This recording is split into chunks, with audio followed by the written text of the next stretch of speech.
It started as a simple bedtime tale, but the creature inside the screen was real.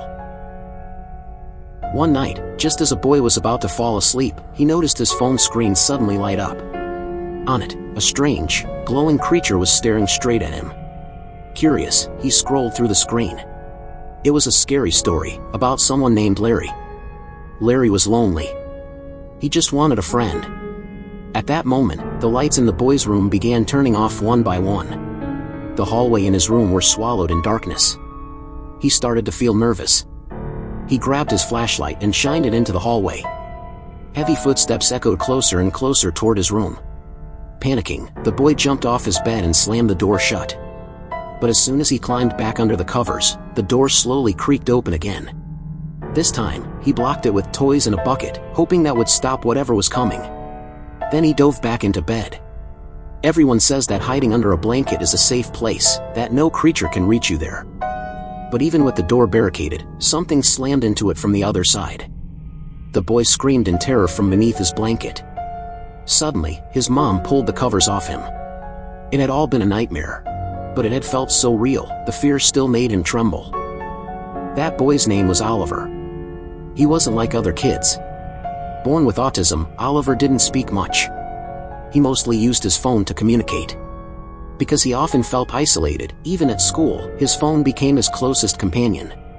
It was like the only thing that understood him. To Oliver, it felt like electronics were his only friends. But he didn't know that one day, his loneliness would call out to a friend from another world. One afternoon, Oliver's dad brought home a tablet.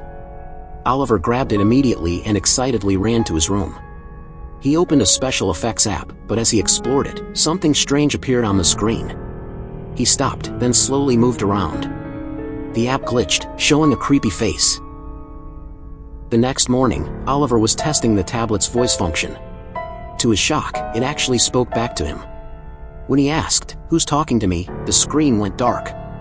He thought maybe he imagined it, until the same creepy image reappeared. It looked just like what he saw in his dream. Terrified, Oliver stuffed the tablet in the storage room. It was the first time he had ever felt afraid of a device. That night, his mom, hoping to help Oliver connect more with other kids, invited his classmates over for a sleepover. But the kids only laughed at him. Then, one of them noticed Oliver staring at the storage room. Thinking there might be a cool toy inside, a brave boy opened the door and found the tablet. He started reading the words on the screen, not knowing they were about to unleash something terrible. In the living room, Oliver's mom, Mary, noticed something strange. The ceiling light was swaying, but there was no wind, and no one else was there. A chill ran down her spine. Then a loud noise came from the kitchen. She cautiously walked in. The tablet was there, sitting on the counter, still showing the creepy story cover. It warned her, "Larry is coming. He's going to take Oliver." Suddenly, the lights in the living room began to flicker. Without wasting a second, Mary rushed to Oliver's school, picked him up, and took him home. She packed their bags and headed to find her estranged husband. But just as they were about to leave, Oliver noticed strange lights flashing from her bedroom. He stepped inside and found the tablet glowing on the nightstand. As he picked it up, it felt like something invisible entered the room. Oliver turned on the camera and looked around. That's when he saw it, something tall, thin, and terrifying, creeping toward him. He pointed the camera at his bed. Suddenly, a pale hand reached out and waved at him. Mary quickly took Oliver to her husband's house. She told him everything that had been happening. But he didn't believe her. He said it all sounded like dreams or hallucinations. Mary was disappointed. It was just like before, when he didn't believe in Oliver either. The next night, Oliver's dad, John, took him to the parking lot at his workplace. While picking up some toys, Oliver was stunned to see the tablet. He hadn't brought it with him. John just casually flipped through the screen. "It's just a scary story," he said. "None of this stuff is real." But as they read further, strange things began to happen again. The garage lights went out. John grabbed his toolbox and walked off to check the power. Nervous, Oliver followed him. Suddenly, Oliver sensed something. He held out a sticky toy and waved it in front of him, trying to feel the air. Back inside, he turned on the camera again. This time, the fear was stronger. To calm him down, John took the tablet and aimed it outside. That's when he saw it too. John grabbed Oliver and ran. He couldn't deny it anymore, he had seen it with his own eyes. Back home, he and Mary talked. They decided the only way to stop this was to destroy the tablet. Days passed. No sign of Larry. No more creepy encounters. Mary began to believe things were finally back to normal. But one night, John's phone lit up. It was another message from Larry's story. Then Mary got a call from the police.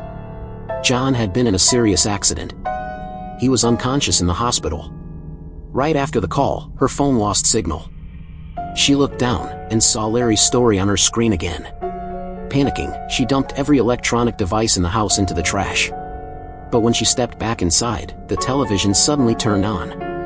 After a burst of static, Larry's face appeared on the screen. He was everywhere. Whenever someone feels truly alone, Larry will find them and pull them into the dark. Mary ripped the TV from the wall and threw it outside. But that wouldn't stop him. Larry had made up his mind. He was going to take Oliver. Across the neighborhood, all the lights went out. From the broken electronics, thin arms began to stretch outward. Larry was coming. Mary and Oliver hid inside the house. They held their breath, hoping to stay unnoticed. But Larry wasn't going to give them a chance. Mary grabbed Oliver's hand and ran upstairs. They crawled under the bed, the place you should never hide in horror stories. And sure enough, Larry found them. But just before he could grab them, they rolled out the other side and escaped. Alarms went off across the street. Flickering lights showed Larry was chasing them. Mary and Oliver ran into the wilderness. No lights. No tech. Nothing electronic. Mary thought they were safe. But then, a deep growl came from the bushes. Larry was still following them. They ran deeper into the fields. But there was nowhere left to go. Larry reached out his long, cold hand. If Oliver touched it, he would disappear forever. Just as their hands were about to meet, Mary stepped in. She grabbed Larry's hand instead. Larry pulled her in and vanished. Oliver's life slowly returned to normal. No more Larry. But also, no more Mom. Late one night, John heard laughter in the living room. He stood at the top of the stairs and saw Oliver floating in midair. John pulled out his phone. This time, he didn't feel afraid. Only tears filled his eyes. Because even from the other side, Mary had kept her promise. She would always protect Oliver. Thanks for watching. Don't forget to like, subscribe, and share to support the channel. See you in the next video.